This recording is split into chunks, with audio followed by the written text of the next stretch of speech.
Hoy en Historia de una época con un buen amigo, José Antonio Crespo Francés, ¿cómo estás? Un placer, un placer. Bueno, José Antonio escribe mucho, escribe bien, y su último libro es De Coronado a Oñate, de Editorial Actas. Yo creo que tú que eres un experto que ha recorrido toda la zona, que hemos hablado muchísimo de esos españoles en USA, en los Estados Unidos, de la huella que dejó España, el por qué ahora mismo este libro, José Antonio. Bueno, hay que valorar que precisamente en breve se va a conmemorar ya el centenario de la Declaración de Independencia, y una buena oportunidad para traerlo a colación.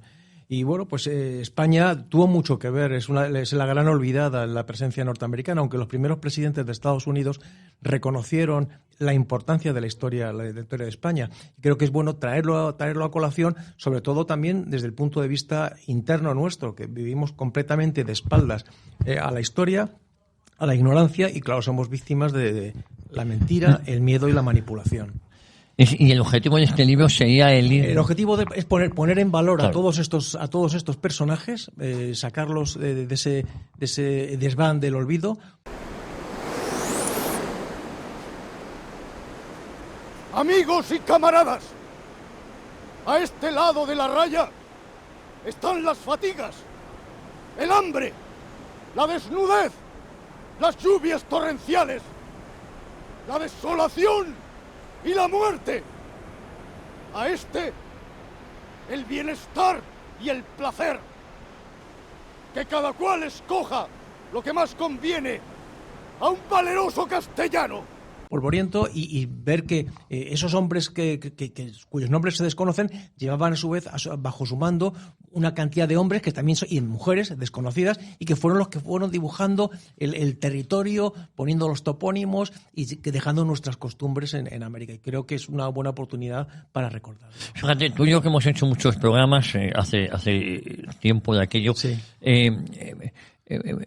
Yo contigo aprendí o descubrí la huella que ha dejado España en Estados Unidos, porque todos sabemos la huella que ha dejado pues en lo que habla es México, Perú, Colombia, lo que conocemos como Hispanoamérica, Argentina, Chile, pero hay una huella muy desconocida, corrígeme si me equivoco, que cerca del 80% de la población useña llegó a estar bajo control español, o por lo menos hubo presencia española. Claro, y además cometemos el error de hablarlo desde el punto de vista anglosajón, decir el suroeste. Sí. No, realmente tenemos que decir el septentrión de Nueva España. De Nueva España, porque fue Nueva España, claro, lo que creció hacia el norte en función de Tordesillas, reclamó y llegó hasta Alaska, y llegó, bueno, pues todo el centro de Norteamérica. Las 13 colonias estaban en el extremo oeste, y el resto todo fue Nueva España. Entonces, creo que es una oportunidad para traerlo, para recordarlo, para ver esos itinerarios olvidados de aquellos hombres, a veces expediciones grandes y a veces expediciones muy pequeñitas.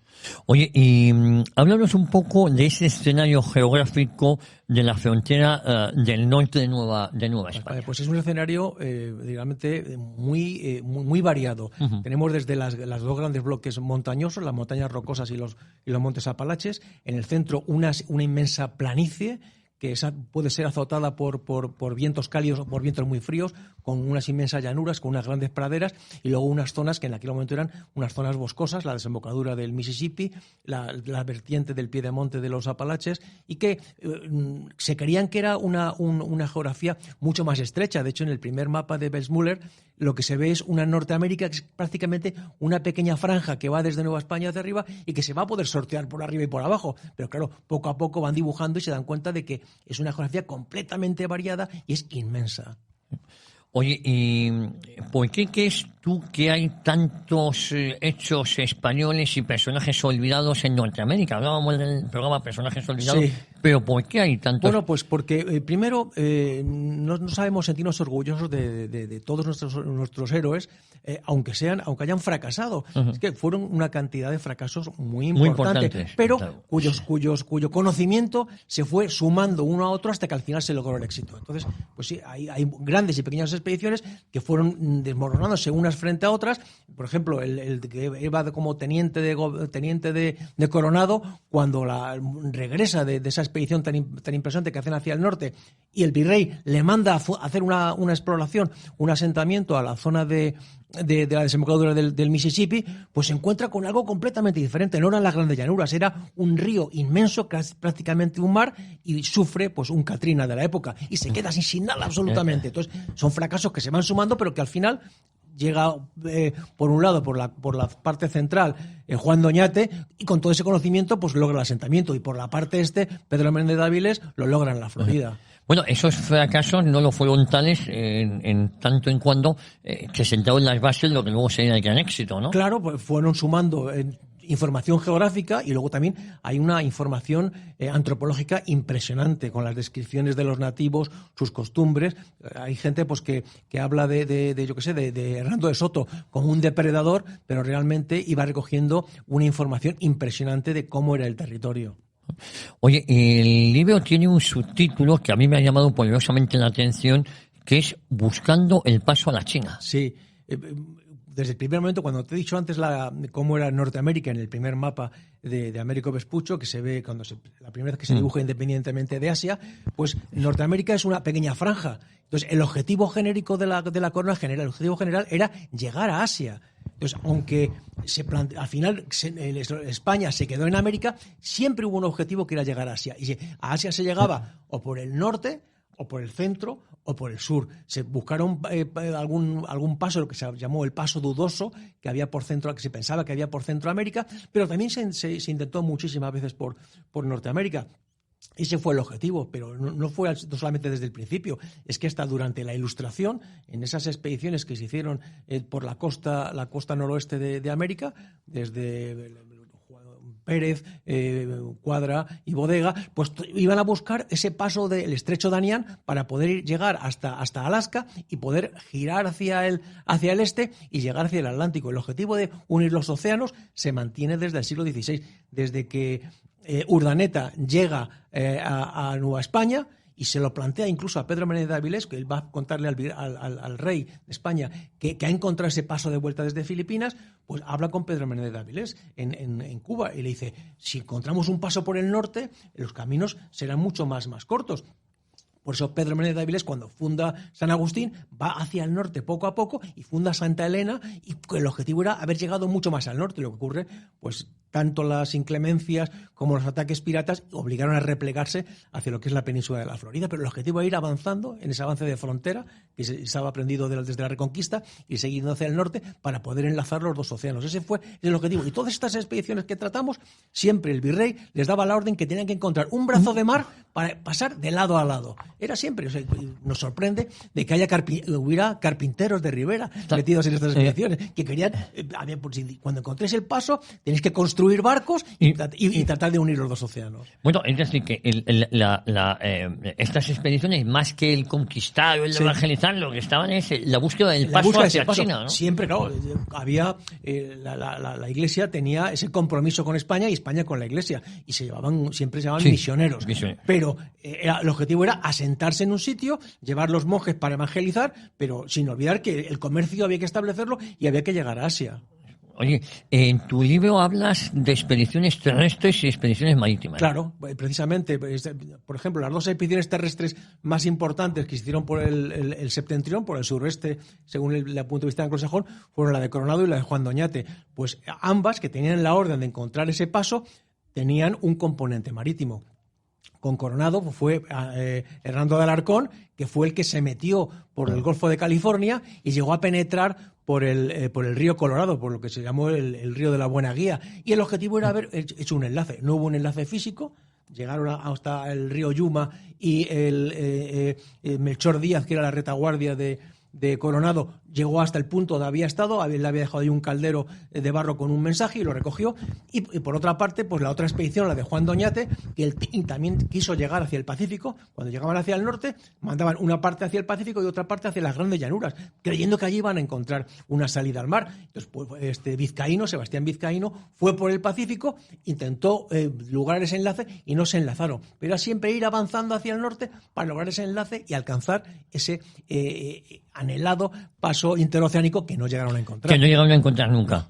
Exactamente. Oye, y fíjate, a mí sí me gustaría que nos dijeras qué tipo de expediciones se produjeron en Norteamérica. Sí, hay unas expediciones que son fundamentalmente exploradoras, como la de Coronado, y también se diferencian por su tamaño. Hay expediciones muy pequeñas que a lo mejor son de 15 personas con 3 monjes, o incluso algunas que son solamente de religiosos. Sí. En la Florida hay muy diferentes. La de Hernando Soto, que era muy grande, era multitudinaria, que llevaba una gran tropa. Pero pues hay grandes, muy pequeñas, pero todas vemos en las ordenanzas que les daba el virrey encontrar un brazo de mar que pase de lado a lado. Ese era el objetivo. Pero había de todo tipo. Te digo, muy chiquititas, incluso que queriendo ser muy ambiciosas, no llegaron muy hacia el norte, pero lograban obtener información que se transmitía a las siguientes expediciones, o incluso las personas que habían participado en esas expediciones se engrosaban en las otras, iban ya como guías con un conocimiento importante del terreno. Fíjate, me hablaban de fracasos, claro, tuvo que haber, sonó de fracaso desde el momento que no logran ese objetivo. Pero bueno, una de las cosas que sí que se logra es el idioma, asentamientos, claro, y determinada huella, ¿no? Va dejando sembrando todo el territorio de topónimos. A mí, desde crío, quizá una de las cosas que más me ha llamado la atención. De pequeño me gustaba jugar con mis hermanos a buscar nombres españoles en los lugares más recónditos del globo, ¿no? Y yo, claro, de repente leías un nombre español, bueno, si aquí, ¿cómo es posible?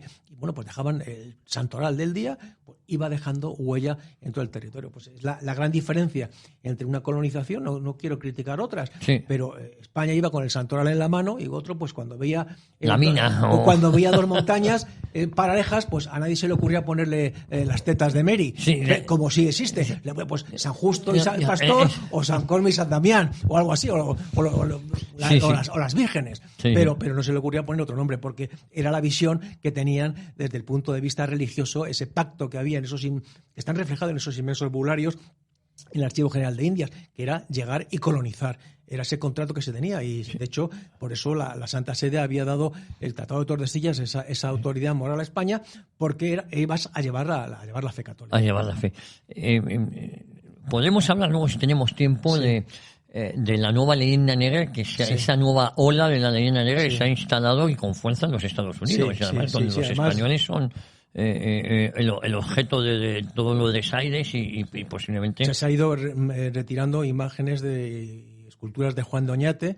Yo recuerdo, por ejemplo, la estatua ecuestre más grande del mundo, que está en El Paso, que es hecha por una persona que conocí, tuve la oportunidad de conocerle, John Hauser, un enamorado de la historia de España y ya tristemente fallecido, y cuya máxima ilusión era haber traído a España una copia de esa escultura, la escultura de más de 18 metros de altura, un caballo impresionante. Bueno, pues esa escultura no llegó a poder ponérsele el nombre de Juan de Oñate, le llamaron el ecuestre, de Equestrian, porque había una serie de grupos politizados indígenas que no querían que se pusiera el nombre de Juan de Oñate, cuando realmente España, en el Valle del Río Grande, pues permitió que todos los nativos siguieran con su personalidad. Existen todos esos pueblos, a cada uno se le daba su vara de mando de capitán, a cada jefe indio, y de hecho hoy día pues hay un representante de las tribus que viven de los pueblos, los indios pueblos que viven en el Río Grande, y el representante lleva una serie de varas,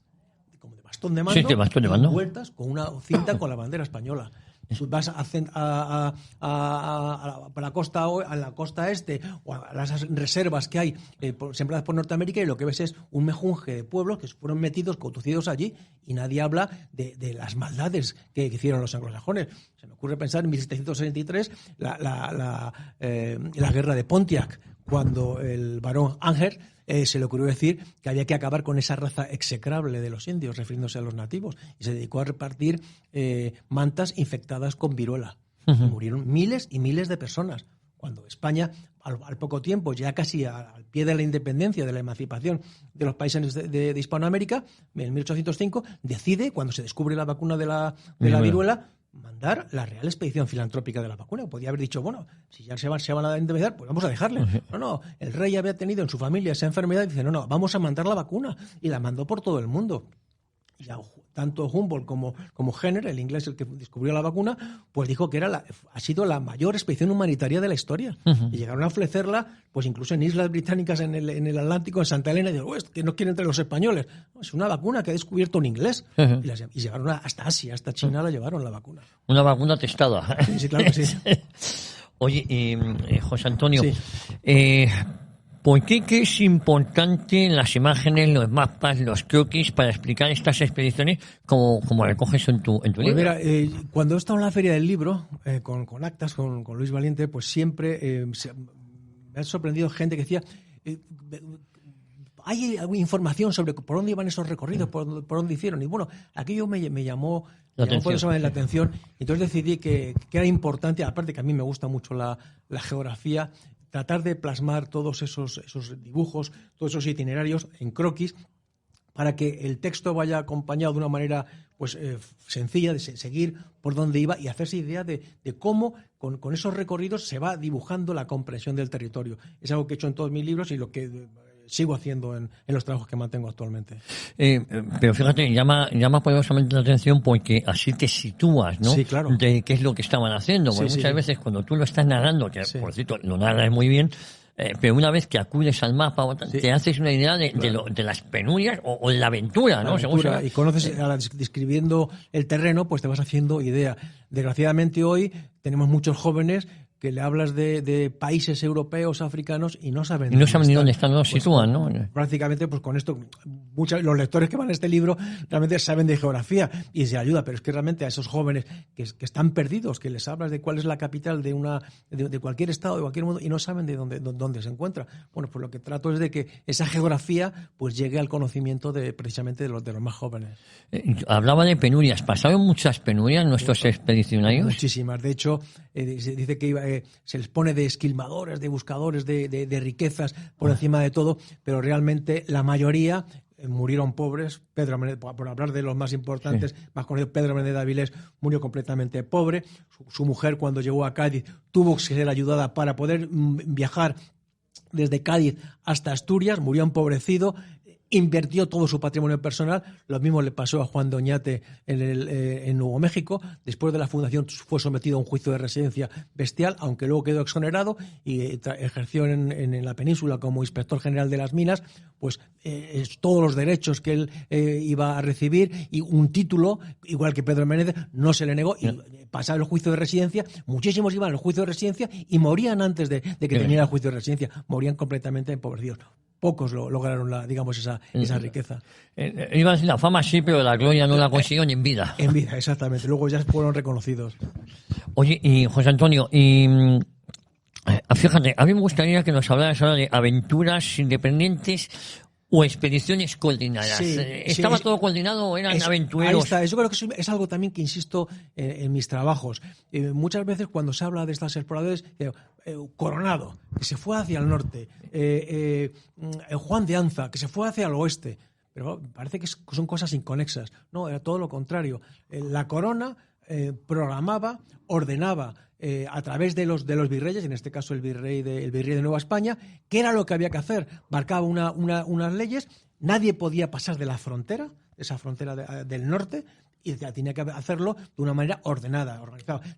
Había un contrato, un asiento en el cual se formulaba qué aportaba la corona, qué aportaba el explorador o el conquistador, y en función de eso se organizaba. A pesar de eso, pues también había muchas pegas, que había celos, alguien quería organizarlo, otro no, pero era todo organizado. Y el objetivo era recoger esa información. De hecho, en las leyes de India se ordena que desde que se desembarca, se pone en pie tierra o se atraviesa la línea, hay que empezar a escribir. Eso es maravilloso, porque son los memoriales.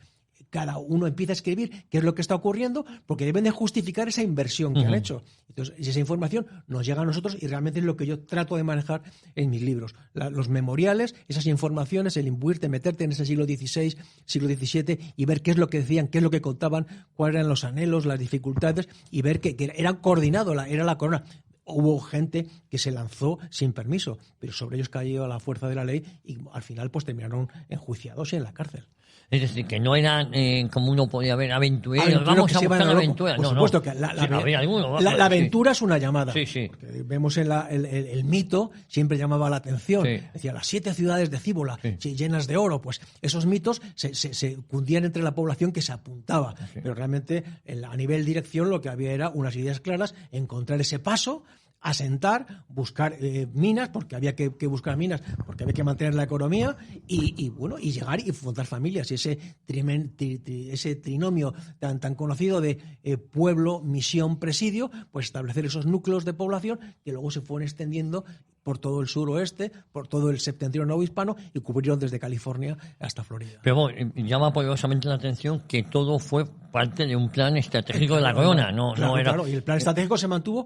Ese primero, que lo tenía Colón, que no lo cumplió en su cuarto viaje, que era encontrar ese paso por Centroamérica, siempre se mantuvo. Ese objetivo estratégico era llegar a Asia y comerciar. De hecho, la moneda, el real de A8, fue la primera moneda que similar al dólar, que fue con la que se comerciaba con Asia. Y fue la única moneda que se aceptaba en China. El real de A8, que estaba impreso, acuñado en México y en el Perú. Encontramos maravillosos ejemplares con esos resellos que hacían los comerciantes chinos y era la moneda oficial. José Antonio, mucha gente se apuntaba, Hay momentos en los que sí, cuando ya está el asentamiento más consolidado, pues ya costaba más arrancar, pero siempre había gente que decidía, de hecho, hay gente que estaba muy bien situada económicamente, pero que podía haber tenido una vida cómoda, pero se apuntaban porque era el llegar, el ganar la gloria, el llegar y conocerte, pues dejar su nombre, su impronta en el territorio, era lo que les gustaba. Hay muchísimos que podían haber vivido una vida cómoda. Yo que sé, se me ocurre García López de Cárdenas, por ejemplo, que iba con Coronado, un hombre que era un gran heredero, podía haber vivido muy rico en la península, pero él fue el que se lanzó y fue el que descubrió el Cañón del Colorado y fue una persona gloriosa y una persona trabajadora, honrada, que puede haber vivido muy cómodamente, pero eligió el sacrificio y la entrega. Y el perfil del que iba en la expedición era peninsular, los primeros eran prácticamente todos peninsulares. Pero luego hay expediciones, por ejemplo, ya en el siglo XVIII, durante la Ilustración, que eran prácticamente todos eran hispanos. Nacidos en Hispanoamérica, vamos. Por ejemplo, la expedición de Juan de Oñate, la mayoría eran nacidos todos en España. Algunos habían nacido el propio relator, el capitán Gaspar de Villagra, había nacido en Puebla de Los Ángeles, pero la mayoría eran nacidos. De hecho, quizá por eso, en Nuevo México, esos descendientes transmitieron a los que se asentaron allí, y ellos suelen decir, nosotros no somos hispanos porque no cruzamos el Río Grande, nosotros somos españoles. De hecho, en Nuevo México, la gente mayor pues, usaba ese término, somos españoles. Hispanos es otra cosa. Ellos se sentían españoles. Bueno, te digo, había muchos indígenas, porque España, sin la ayuda de los indígenas, de los que hablan en las crónicas, los indios aliados, no habrían podido lograr nada. Juan de Oñate, cuando va hacia el norte, lleva nativos tlaxaltecas, que eran los fieles aliados con los cuales habían derrocado a Moctezuma. La gran opresión indígena que ejercía sobre todos, pues fue gracias a una serie de pueblos indígenas que se dijeron, bueno, España es la liberación. No solamente eso, además nos trae un dios con el cual nos podemos relacionar todos. No la élite que se sube encima de la pirámide y solamente es el dios de ellos. Nos habla de igualdad, nos habla de otra cosa completamente diferente. Y por eso la cogieron. Claro, fíjate, el mayor riesgo de estas expediciones, ¿cuál era? Enfermedades, las inclemencias del tiempo, en no poder recibir ningún tipo de provisión. Lo que he comentado antes, Tristán de Luna y Arellano, que había estado con Coronado y que de repente le manda el capitán general a formar, porque la idea era, si no se encontraba ese paso, encontrar un camino para unir el norte de Nueva España con la costa atlántica, para evitar la salida por el Caribe, porque estaban los piratas en Tortuga y por ahí acechando. Pues este hombre pues va con provisiones para 2 años, con familias, más de 200 familias, desembarca en Santa María Filipina, que es como se llama el primer asentamiento, y le viene un Katrina y le rompe absolutamente todo. Y se queda sin nada.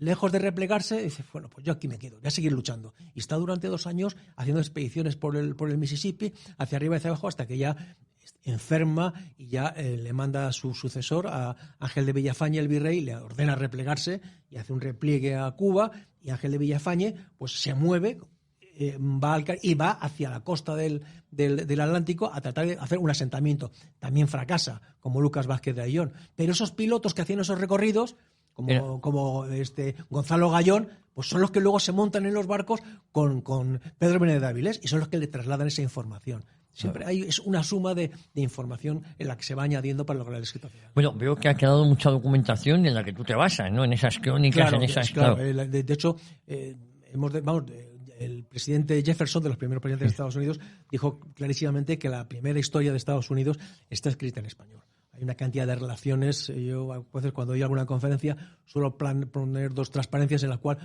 pongo todos los textos en español que hablan sobre ese septentrión novohispano que va desde Florida hasta California. Y son varias decenas de documentos que están escritos y que relatan a veces una expedición, a veces sobre una y varios escritos, o a veces un único escrito. Pero esa información está escrita en español y hay una información geográfica y sobre todo también una información antropológica sobre las tribus, sobre las costumbres, no digamos el recorrido que no quiero acabar sin mencionar el superviviente de Cabeza de Vaca de la expedición de Pánfilo de Narváez, que está durante 8 años recorriendo. Ojalá un cinematógrafo español hiciera una película sobre la vida de este hombre, ya no solamente el del itinerario que hizo en Estados Unidos y México, sino el itinerario que hizo en Sudamérica, desde que se bajó en Colonia Sacramento y se fue atravesando hasta Paraguanazú, toda la selva, caminando. Impresionante hacer una película sobre Cabeza de Vaca, pero real, una película interesante. Bueno, lejos de hacer películas, la leyenda negra está, ¿cómo diría yo? Falseando, tergiversando la historia, los costumbres, los usos. ¿Cómo ha afectado la leyenda negra a todos estos personajes de los que hoy nos estás hablando? De una forma negativa. De hecho, ¿cómo afecta a la propia sociedad? Porque la propia sociedad muchas veces asume esta leyenda negra y tienes este sentimiento de culpabilidad del cual hay que despegarse. Gracias a Dios, pues hoy hay escritores que están reivindicando esa idea de que no hay que pedir perdón de nada. La historia es como es, no se puede juzgar mediante ese presentismo con ideas actuales qué ocurrió en el siglo XVI, porque la personalidad de esas gentes era completamente diferente, completamente distinta. Entonces, bueno, ha afectado muchísimo y sigue afectando porque es una forma de atacar, una forma de negar cualquier posibilidad civilizadora a lo español. O sea, yo no le niego la capacidad civilizadora a Francia, a Inglaterra, a Alemania, pero España tuvo una gran capacidad civilizadora y hay una gran diferencia. Es que España, desde el primer momento, se planteó la duda de si lo hacía bien o hacía mal y legisló para todos, cosa que no ocurrió con otros países, con Francia o con Inglaterra. Francia o Inglaterra, los Países Bajos, formaron compañías comerciales en las cuales el rey era un participante más. Y en esas compañías tenían las manos libres para tener ejército propio y para actuar y poner leyes, las que quisieran, y sus propios juzgados en los sitios donde establecían colonias. España de eso no. España hizo unas leyes de Indias que fueron perfeccionándose a partir de las leyes de Burgos y Valladolid, y a partir de ese momento se legislaba para todos. Y los nativos, hubo un protector de los indios, un defensor de los indios, que protegía sus intereses, para que nadie invadiera sus repúblicas de indios que estuvieran viviendo en paz y pudieran perfeccionarse. De hecho, hay viajeros ingleses, alemanes, que viajaron por América en el siglo XVII y se admiraban de la cantidad de indígenas que eran ricos. Y que había pobres españoles, vagabundos, que incluso cuando cogía un vagabundo, para que no molestara, lo mandaban al quinto pino para que no molestara. Pero es que bueno, fíjate, lo que es curioso, hace unos años vimos como incluso estatuas de Colón estaban siendo derribadas. Sí. Hemos hablado en la... Fray Junípero Serra, Cervantes, es una locura. Pero incluso en España, quitando nombres de calles o a conquistadores o a evangelizadores, entonces uno se queda perplejo, ¿no? Sí, es que yo lo que veo es que nuestra izquierda, al contrario que la izquierda de otros países, es totalmente antiespañola. Sí, claro. Es una maldición que tiene España, ¿eh? Es una maldición. O sea, yo entiendo que debe de haber una visión, digamos, más materialista. Pero es que una izquierda antiespañola... Por el hecho de ser española. Por el hecho de ser española. No atacan la colonización británica ni francesa. Conozco gente que es de izquierdas en el Reino Unido, pero no atacan su propia población. Francia, lo mismo, no atacan su propia población. Pero es que en España somos totalmente, y claro, eso les viene muy bien a los enemigos de España. Estamos continuamente revisando nuestra historia, pero sobre todo... Desde un punto de vista, además, presente, que no tiene nada que ver. No, pero además es que compramos... El otro día en un debate en televisión estaba oyendo que España debería pedir perdón, el 12 de diciembre, el 12 de octubre no se debería celebrar, había que resignificarlo, y hablaban de una barbaridad, de un genocidio que comete España de 70 millones de indígenas. El presidente de México, pues habla de eso, de que sigue enfadado porque el rey de España no ha pedido perdón. España no tiene que pedir absolutamente perdón por nada. Yo me estoy acordando de una imagen que publiqué en un trabajo en la cual se veía al señor Maduro y pone debajo 266 millones de indígenas que mataron a los españoles en Venezuela. Y claro, alguien empezó a contarme el número de habitantes que podía haber en América, y bueno, en Venezuela en total podía haber en esa época pues 266.000 personas. Y entonces es una invención sobre otra invención y van echando basura sobre más basura. Es trabajar una mentira que no existió. De hecho, en Norteamérica, ¿cuándo existió el primer hospital? España, cuando llegaba, lo primero que hacía era poner hospitales, poner colegios, tratar de llevar lo mejor que quería para España, lo quería para América. Instituciones para que se formaran los nativos, no como lo ven ellos, que eso lo hacían para ejercer el control, para tenerlos controlados. Entonces, ¿en qué quedamos? ¿Los metemos en una reserva? Cuando tú lo metes en una reserva, no estás ejerciendo el control. Bueno, tú tenías nativos, tenías colegios para los hijos de los jefes, de los nativos, para que aprendieran lo mejor que queríamos que era para nosotros. Las universidades. También, antes de aquí ya estábamos tú miras el mapa de universidades y tal. La universidad católica más grande del mundo actualmente es la de Filipinas, fundada por el obispo Benavides. Es la primera, la más grande de Asia. Bueno, y en Cuba el primer tren, si no me equivoco, no se pone en la península, se pone allí, en las provincias de Mataró, pues es allí, para poder transportar la caña de azúcar. Ese azúcar que quería Estados Unidos, por lo cual se provocó la guerra. La guerra era el azúcar. Del desastre del 98, sí. Oye, y hemos hablado de la leyenda negra, y a mí me gustaría que ahora nos comentaras por qué el olvido del legado español en Norteamérica. ¿Por qué ese olvido? Al principio de comentar esta entrevista, homenaje que te queremos dar, este libro maravilloso, porque estos libros sirven para desmontar la leyenda negra de la que estamos hablando, pero ¿por qué hemos olvidado nosotros mismos? Porque esto... Hay más recuerdo de estos personajes fuera que aquí en casa, ¿no? Sí, de hecho yo en Estados Unidos conozco investigadores enamorados de la presencia española y que, de hecho, he participado en un libro dedicado al profesor Gannon en Florida, y hay una cantidad de investigadores que reconocen la presencia española. En cambio, en España, pues con este sistema educativo que tenemos actualmente, pues hemos ido ahondando en el olvido de nuestro pasado. Entonces, bueno, si no ahondamos, si no estudiamos lo que hemos sido, difícilmente vamos a poder defender algo. Ahí yo hago un silogismo muy fácil, que es: solamente podemos luchar por aquello que amamos, solamente podemos amar aquello que respetamos, solamente podemos respetar aquello que conocemos. Es un amor que tiene mucho de pasión, pero que tiene mucho de racional. Tiene un doble asentamiento en nuestro corazón y en nuestra mente. Entonces, si nosotros no nos preocupamos por conocer, pues bueno, pues sembramos una sociedad llena de ignorantes que serán muy fáciles de controlar y de manipular. Y es lo que ha ocurrido en España. España está pues muy sometida en ese sentido. Luego, pues hemos tenido un sistema educativo que lo hemos dividido en 18 pedazos. Y claro, para mí es tan estratégica la educación como la defensa, no para enseñar una cosa imponiéndola, no, es que España es algo, es un ente que ha existido y que no podemos desmontar y decir ahora, pues vamos a ver, extremeños por el mundo. Bueno, claro, pues si extremeños son españoles, en tanto cuanto españoles, no te puedes ir al Pacífico, a Tahití, y de bueno, hay una placa dedicada a Domingo Goyenechea que ponen allí en vasco, de que sí, un vasco que vino por aquí.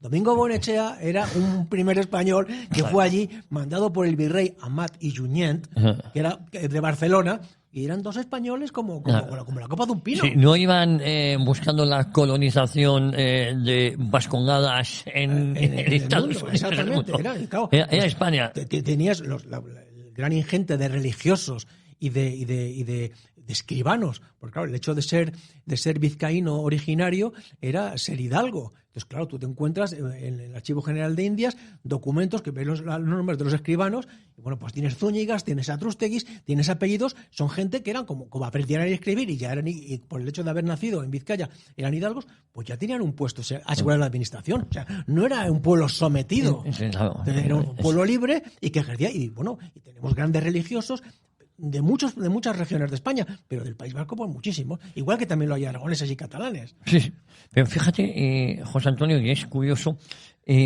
cómo, ¿por qué hemos llegado a este punto? Porque no se ha dado la contrabatalla cultural, Sí. ¿no? Se ha perdido la batalla cultural, yo me atrevería a decir por incomparecencia. Sí. Hay los que tenían la obligación de comparecer no comparecieron, y hemos ido normalizando cosas que al principio eran frívolas, esto a nadie le llega, es una invención, pero ante ese silencio, esa leyenda ha ido avanzando y se ha ido normalizando. Totalmente. Y al final, lo que era una aberración, una normalidad, como es la ley negra, lo ha asumido gran parte de posiblemente por ignorancia. Totalmente. No hemos tenido una política, como por ejemplo Francia, cuando hay que hacer una política de educación de Estado, eso no ha existido en España. No. Ellos hicieron su propia política, ya desde la época de la Ilustración, Sí. una política en contra de sus vecinos del sur de España. Sí, claro, de España, entre otros. España pues no supo defenderse. Entonces, desde este momento tenía que haber hecho una política educativa que se fuera consolidando y que fuera ajena a todo tipo de movimiento político, sea aséptica, y que fuera evolucionando. ¿Qué ocurre? Que es que ha sido un tema de control político, y hoy tenemos, bueno, pues comunidades enseñando odio entre comunidades, cuando realmente son regiones que había una intimidad impresionante. Si hablamos de condes de Barcelona, que eran hijos de mujeres, de madres castellanas, pues me contarán, eso ocurría a ese nivel, y ocurría a nivel nobiliario y en todos los ámbitos. Había una unión entre territorios que parece que queremos explicar ahora que eso nunca ha existido. Oye, has hablado muchas veces de la huella que dejó España en los Estados Unidos. Sí, no estoy hablando del resto de Hispanoamérica. Sí. Y sigue muy vigente, ¿no? Sí. Y de hecho el idioma, cuando oigo al ministro de Asuntos Exteriores diciendo que hay que defender el español en Brasil, que como dijo hace algunas semanas, hombre, el español hay que defenderlo en España, para empezar. Sí, exactamente. Eso para empezar en España. Y bueno, en Estados Unidos, gracias a esa colonización actual, pues está llegando. Me comentaba un amigo que vive justamente en Michigan, en la frontera con Canadá, que le hace mucha gracia porque cuando los fines de semana vienen los canadienses, lo que encuentran allí son pueblos llenos de hispanos, mexicanos. Y dice, ya vienen los emigrantes, los canadienses. Y los decimos, o sea, igual que al revés ocurría en El Paso, y dice, ahora son ellos los que vienen a pasar el fin de semana y los recibimos los hispanos. Bueno, y en Michigan, pues el nivel de español que hay es impresionante.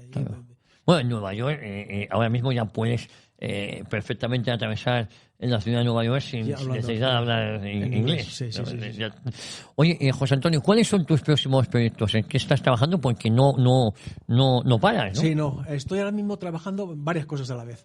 Estoy viendo la vida de un capitán, Alonso de Contreras, un gran aventurero del siglo XVII, que hay varias publicaciones sobre él que hablan sobre su vida y sobre su navegación, 2 textos que escribió él personalmente y que yo he tratado de reunir en un mismo trabajo, haciendo el estudio de él.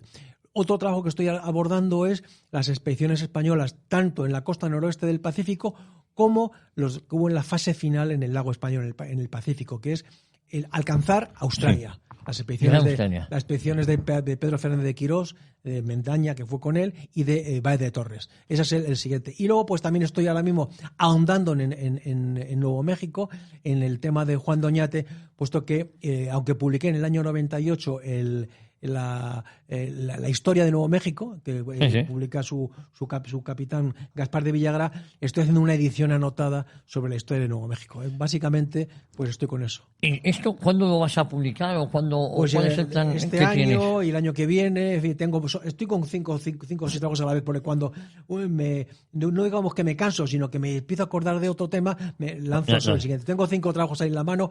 Ahora, hablando de este tema que me has comentado antes, sobre los mapas, sobre dibujar croquis, pues me dio una idea un amigo, y es un trabajo que voy a titular Desde Colón a Nueva España en clave gráfica. Entonces estoy preparando mapas con todos los itinerarios de todo lo que ocurrió desde que llegó Colón, las navegaciones andaluzas, hasta que se sentó en Nueva España, pues todo eso en clave gráfica, con una explicación de texto, por supuesto, pero ese trabajo también lo estoy abordando. José Antonio, tú has estado in situ en muchos de estos escenarios que narras en tus libros, ¿no? Sí. Vamos, yo de hecho he hecho el camino real desde El Paso hasta Santa Fe. Bueno, uno puedes hacerte idea de realmente lo que pasaron aquellos hombres, porque son unas inmensas llanuras. Aquí decimos que es llano Castilla-La Mancha. No, ahí no. Eso es montañoso, comparado con lo que he visto. Allí hay unas llanuras como la palma de la mano, en la cual caben 4 o 5 provincias españolas. Bueno, ¿ibais en coche, supongo?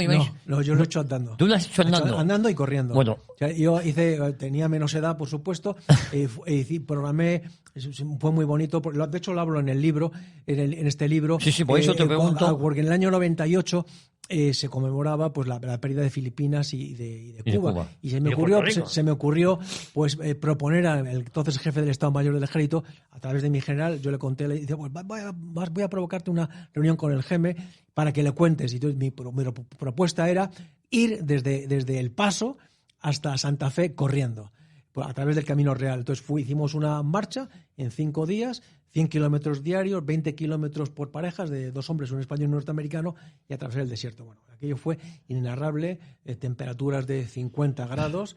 Estamos deseando tener el relevo para meternos en la furgoneta con los cristales tintados y que te tiraran en la cara un Gatorade helado. Y luego llegamos a Santa Fe nevando.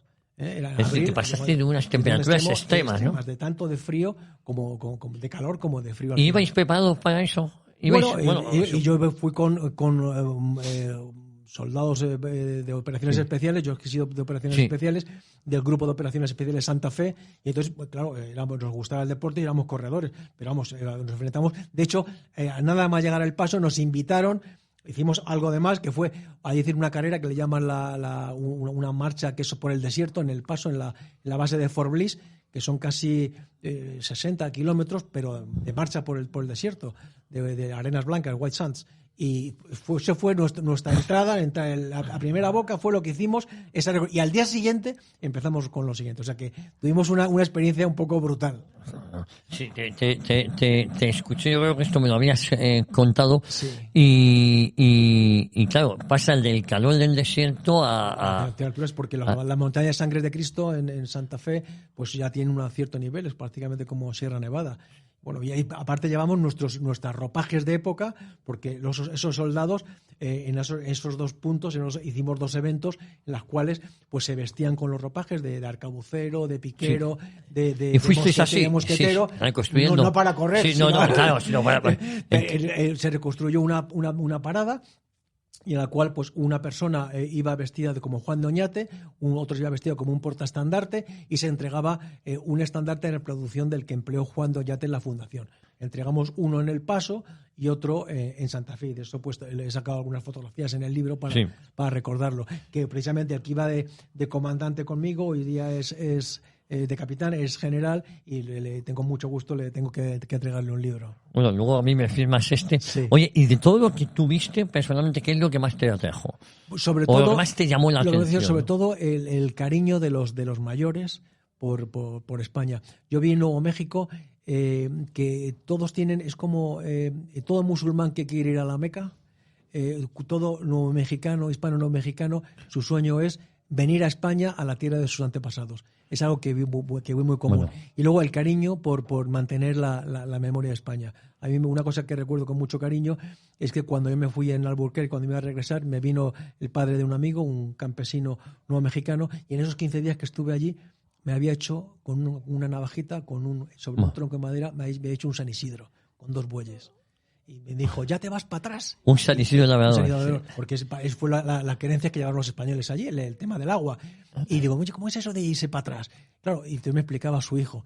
En Nuevo México estaba la frontera, en la frontera del norte, y entonces, claro, si tú te ibas de viaje, la única forma era irte para atrás, irte Para hacia el atrás, sur. claro. Entonces, allí quedó esa expresión de irse para atrás, irse de viaje. Irse de viaje. Bueno, por cierto, es decir, tú ya conocías la ruta, pero tú imagínate esos primeros expedicionarios que no sabían lo que se iban a encontrar. Porque eso, Inenarrable. Tú ya lo sabías. Te tratas de poner en aquello y es inexplicable. Eso, las navegaciones hacia el Pacífico, que todavía no se conocía la dimensión real de la Tierra. Claro. Vamos, si a Magallanes le dicen lo que le esperaba desde Cabo de Hornos hasta Trinidad, yo creo que a la mitad de la gente se baja del barco en el estrecho. Sí, Entonces, no.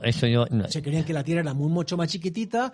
Cortés se creía que cruzar de México a Asia era cruzar un golfo. Sí. Entonces, era algo, vamos, si les llegan a decir la verdad, realmente muchos hubieran hecho otras. Bueno, José Antonio Crespo, francés, autor de este libro editorial Acta de Coronado a Oñate, buscando el paso hacia la China, buscando el paso a la China. Sí. No hay que olvidar que, como hemos comentado, recordar que todas estas expediciones, el motivo, la motivación o el objetivo que tenían era llegar a Asia. Sí. Asia.